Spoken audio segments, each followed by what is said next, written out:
that I've shown in the study that was conducted in the early 2000s by the Williamson Institute that looked at 3,200 families and their wealth. And for most of them, by the third generation, the wealth was erased. By the third generation.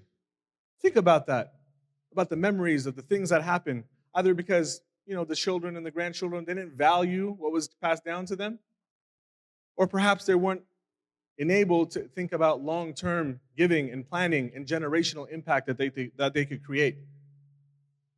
And the folks that were outside or that were outliers from that study were the ones who created endowments and long-term giving that could benefit their loved ones in this life, but also create a lasting legacy for the hereafter. And we've seen that endowments, perhaps not just in the Muslim community, but from the modern world today. When you look at educational institutions in this country, when you look at maybe the top 15 to 20 highest ranked institutions, the Ivy League institutions, things you've probably heard in the news media now, that their endowments, their assets are anywhere in between $15 to $50 billion. And what do they do with that money? They take the yield that they get from that capital, they invest in individuals, they invest in research, they invest in top-tier candidates to work in those institutions and develop theories. And those theories and educational institutions become the lens in which many in society, for better or for worse, view the world. And so when people of conscience that we see today are demanding that their institutions divest from places that continue to perpetuate crimes against humanity, our brothers and sisters in Gaza, why are they doing that? And why there's such forceful pushback? Because they know that these institutions are where things begin, is where change begins. And that's been true not only in the United States, but even outside of the United States. And so there's always continues to be a legacy of institution building. And when we look at ourselves and we think about the platforms that have been taken away from Muslims, for what other reason? For speaking the truth? Then it is on us to be able to create lasting institutions endowed over generations that will allow us to practice our faith and be open to others of other faith traditions and put forth the worldview that we know and that we acknowledge. Another area that I wanted to mention and what this endowment legacy has created, specifically in the Muslim community over the last few centuries, is the use of healthcare. The Prophet ﷺ, it was noted that in the Battle of Khandaq, the Battle of the Trench, was the first time that he ﷺ commissioned and asked the Sahaba to have a mobile health unit to go along with them in their journeys that would have not only physical support, food, nutrition, all the things that we think an individual would need if they're on the road and needed help. And what did that become into a few generations later? We've seen that that same seed that the Prophet ﷺ planted became the modern equivalent of hospitals, called Maristans, right? Maristan is a Latinized word. It's called Bimaristan. So if you know Urdu or Farsi, Bimar means sick, stan means a place. Bimaristan.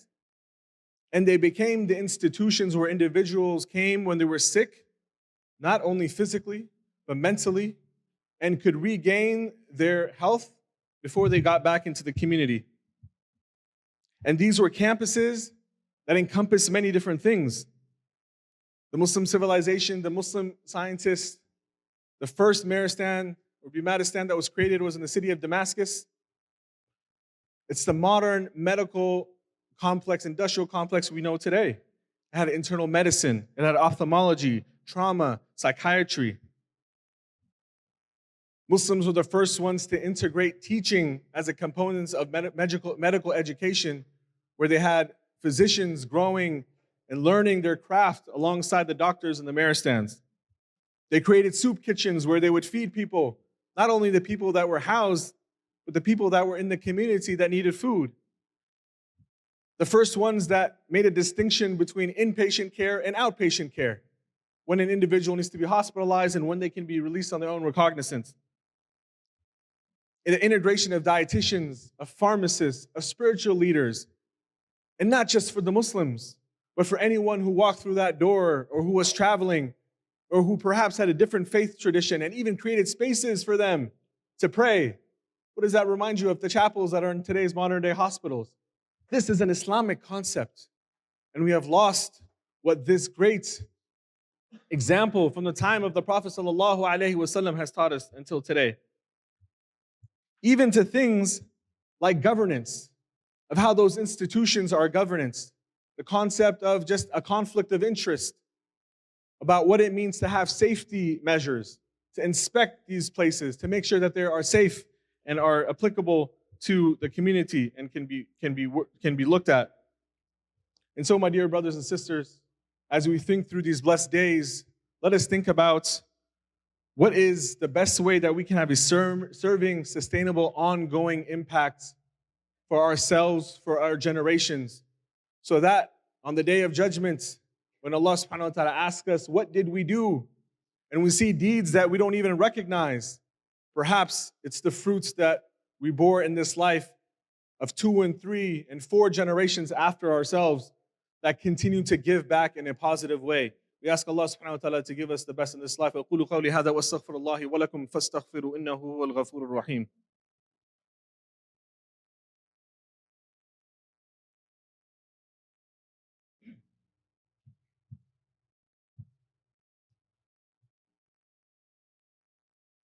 Bismillah, Bismillah, wa salatu wa salamu ala Rasulullah wa sahbihi wa man wala.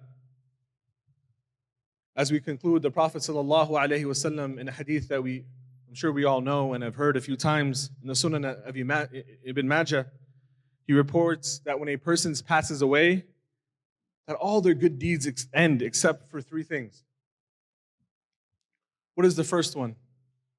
An ongoing charity that the person planted before their demise and their death. That the fruits of that continue beyond for themselves, for their generations, for the entire society. Beneficial knowledge, not just tangible wealth, right? Beneficial knowledge that we continue to spread, to talk about, to write about. All the things that perhaps we think can be used in a negative way, in a social media post, in a text message. Sometimes the text messages are a bit too much on WhatsApp, but we're talking about positive things that can be said, constructive things that can be said.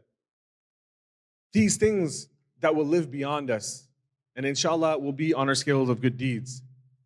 And last but not least, a righteous child, someone that you're able to cultivate or someone that's in your orbit that you are in charge of, that continues to pray for you and your forgiveness, and that continues to build upon the legacy that you have created. My dear respected brothers and sisters, as the day of Arafat dawns upon us, and we pray for the things that we are accustomed to praying for forgiveness, let us add to that in our list of dua that Allah subhanahu wa ta'ala blesses each and every one of us and our families with a lasting legacy that lives beyond us. Ameen. May Allah subhanahu wa ta'ala allow us to create institutions that will bring back the essence of what Islam truly is. May Allah subhanahu wa ta'ala allow us to create institutions that will create a global sense of justice. May Allah subhanahu wa ta'ala allow us and our progeny and everyone in our orbits and in the Muslim community to create Muslim institutions that will allow us to spread the true message of Islam.